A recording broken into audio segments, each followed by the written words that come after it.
तलब आउँछ, हप्ता नपुग्दै पैसा सकिन्छ, अनि अन्त्यमा आफैलाई सोधिन्छ कता गयो त्यो पैसा भनेर, हैन? ठ्याक्कै म पनि त्यसै गर्थेँ, तर केही किताबहरू पढेँ जसले मेरो माइन्डसेट नै चेन्ज गरायो। कुन किताबले मेरो माइन्डसेट कसरी चेन्ज गरायो म तपाईहरुलाई भन्छु है त।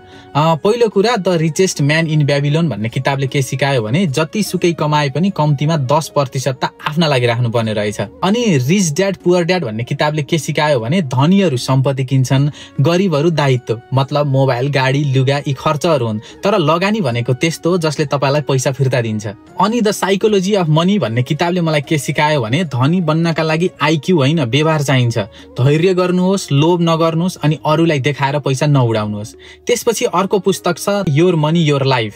यसले के भन्छ भने पैसा भनेको तपाईको जीवनको समय हो, त्यसैले सोच्नुहोस् जुन कुरा किन्न लाग्नु भएको छ त्यो तपाईको जीवनको कति घण्टा खर्च गरेर किन्न लागेको हो। अनि द मिलिनियर नेक्स्ट डोर भन्ने पुस्तकले सिकायो धेरै धनीहरू सादा लुगा लगाउँछन्, पुरानो गाडी चलाउँछन्, अनि खर्च भन्दा बढी बचत गर्छन्। एउटा श्लोक छ नि, तोरीमा तिलमा छ तेल, तर त्यो आफै कहाँ झर्छ र पेल्नै पर्छ, बिना प्रयत्न मुखमै आएर के पर्छ र भनेर। ठ्याक्कै पैसा पनि त्यस्तै हो, बचत, लगानी र अनुशासन, यी बिना पैसा जीवन बदल्न सक्दैन। यस्तै जानकारीहरूका लागि